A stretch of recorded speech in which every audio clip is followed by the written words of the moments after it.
आपने बात की कि आइलैंड सीरीज में जो आपने गियर चेंज किया और उसी प्लानिंग के साथ जाएंगे। हमने देखा कि आपने एक ओवर में 4 छक्के मारे, तो ये भी उसी प्लानिंग का हिस्सा था और मजीद इस तरह की हम परफॉर्मेंसेस देखेंगे आपकी तरफ से।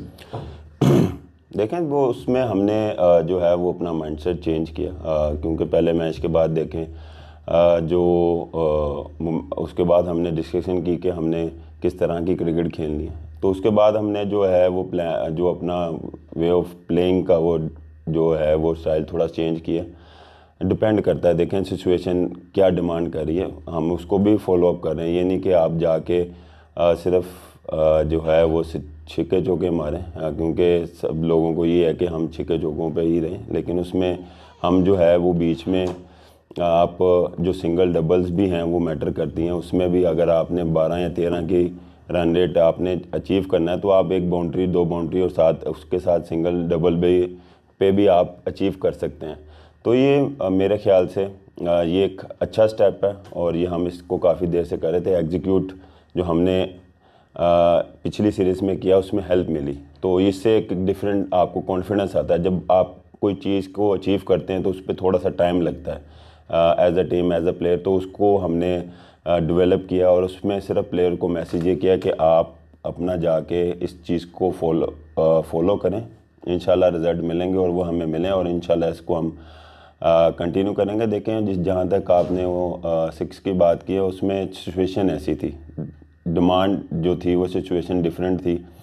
टारगेट था कि उस दौरान मुझे लगा कि ये बॉलर को टारगेट किया जा सकता है, तो उसमें वो ओवर था कि वो जो है वो गेम थोड़ी सी हम चेंज कर सकते थे। तो हमने जो मैं और रिजवान यही था कि हमने उस पर प्लान किया कि हम इसको एग्जीक्यूट करेंगे, तो अल्लाह ने वो करवाया। और उसमें थोड़ा सा जो है वो गेम जो है वो जो हमने प्लान किया था कि 17-18 में हमने फिनिश करना है, तो वो 17-16 में हो गया।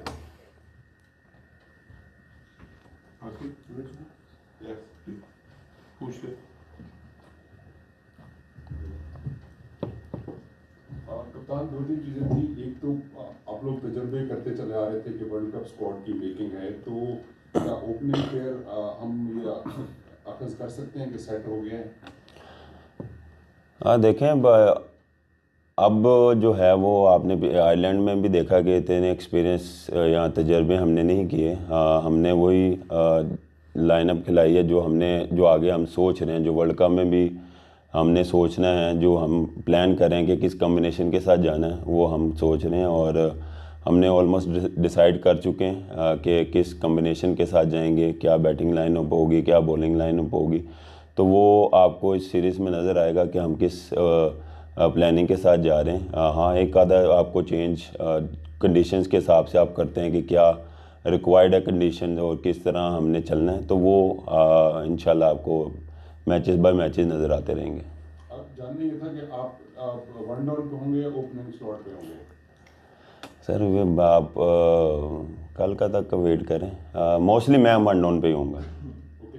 और दूसरी चीज़ ये थी, पाकिस्तान की बॉलिंग लाइनअप आयरलैंड में आप लोगों ने 2 मैचेस बाद में जीते हैं, बट हमने तीनों मैचों में 180 से ज़्यादा रन कंसीड किए हैं। तो कैसा देख रहे हैं ये सारी प्रिपरेशन और वर्ल्ड कप के करीब आके हमारी बॉलिंग कहाँ पर खड़ी है?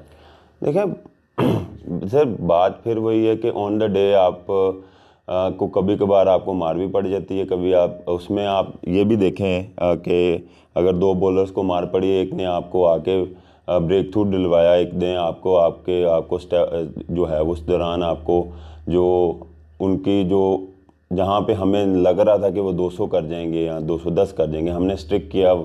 पहले दूसरे मैच की बात करें तो 190 आई थिंक, उसके बाद फिर हमने जो आखिरी वाला मैच था 10 ओवरों में वो 100 प्लस थे, लेकिन उस पर क्या लग रहा था कि हमें जो है वो 200 प्लस होगा, तो हमने स्टिक किया 117 में। देखें हाँ पैचेस में हम थोड़ी सी मिस्टेक कर रहे हैं, लेकिन इंशाल्लाह इस पे हमने काफ़ी डिटेल में बात भी की है, डिस्कशन भी की है। तो इंशाल्लाह जितने एक्सपीरियंस बॉलर हैं सबको पता है कि कैसे एग्जीक्यूट करना है और कैसे हमने बॉलिंग करनी है, और सब one of the best bowlers हैं और उनको पता है कि अगर उनका बैड टाइम चल रहा है तो कम बैक कैसे करना है।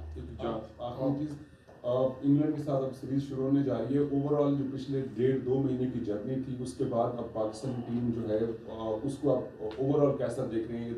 न्यूजीलैंड के होम मैचेस, पिंडी में हारे, लाहौर में जीते, आयरलैंड का एक मैच हारे, 2 जीते, तो अब एक नया आगाज है कल की सीरीज के ऊपर। देखिए, हर सीरीज़ आपके लिए एक न्यू सीरीज़ होती है और ये वर्ल्ड कप से पहले हमारे पास गोल्डन अपॉर्चुनिटी है कि हम इसको अवेल करें, क्योंकि टाइम कम है अब, क्योंकि 2 वीक बाद 3 वीक बाद वर्ल्ड कप स्टार्ट है। तो हम जितना इसमें से चीज़ें पॉजिटिव चीज़ें ले सकते हैं, जितना इससे कॉन्फिडेंस ले सकते हैं हम उससे लें और सीरीज़ जीतें। और क्योंकि सीरीज़ जब जीतते हैं तो एज अ टीम आपका कॉन्फिडेंस काफ़ी ऊपर जाता है। बाबर, बॉलर्स की बात हो रही थी आयरलैंड के केस में, हमने देखा बॉलर्स में से अगर हारिस रऊफ की अगर बात करें तो हारिस रऊफ क्या समझते हैं, मुकम्मल तौर पर आप फिट हैं और इस सीरीज़ में खेलता हुआ देखेंगे हम फैंजुल को? और डेप्थ में जो है वो काफ़ी मुश्किल आ रही थी पाकिस्तान को, हारिस उसकी कमी पूरा कर सकते हैं? बिल्कुल, हारिस की क्लियरेंस मिल गई है और वो इस सीरीज़ के लिए अवेलेबल है, तो इंशाल्लाह आपको ज़ाहिर नज़र आएंगे ज़रूर। डेथ में देखें, एग्जीक्यूट जो है वो हम ऑन द डे थोड़ा सा मिस कैलकुलेशन हुई है, लेकिन इंशाल्लाह इसमें नहीं है कि देखें फिर वो ये है ऑन द डे आप कभी किस बॉलर से होता है, किसी से नहीं होता। ये सेम एस बैटिंग में किसी दिन आपका डे होता है, किसी दिन नहीं होता, तो आप दूसरा प्लेयर कवर करता है, तो यही टीम गेम होती है। तो अगर किसी से नहीं हो रहा तो हम कोशिश करते हैं दूसरा प्लेयर उससे कवर करे, उससे अच्छी परफॉर्मेंस दे, उसको कवर करे। तो हम कोशिश करते हैं एज अ टीम इस चीज़ को भी डेवलप करें कि अगर 2 प्लेयर से नहीं हुआ तो बाकी हमारी रिस्पॉन्सिबिलिटी है कि इसको कवर अप करें, और उसमें जो है वो अगर किसी प्लेयर को मार पड़ जाती है तो उसको आप कवर अप करें। एक मेगा इवेंट के बाद ये 4 मैचेस हैं बड़े अहम हैं पाकिस्तान के लिए पहले पहले, तो इसमें क्या लगता है आपको कि रोटेशन जो आपने पहले कहा था कि रोटेशन हम करेंगे या एक्सपीरियंस तजर्बात इस सीरीज में होंगे? मैंने ऑलरेडी बता दिया। अगर अभी आपने कहा कि टीम आपने फाइनल कर ली हुई है, 2-3 दिन में अनाउंसमेंट हुई है, जो कल के मैच में जो 11 होगी, प्लेइंग 11, तो क्या समझें कि वो प्लेइंग 11 आपके जो फाइनल 15 है वो उसमें शामिल होगी? देखें, ये तो अभी जब तक टीम अनाउंस नहीं होती तब तक आप वेट करें, क्योंकि सब अपनी अपनी टीमें जो हैं वो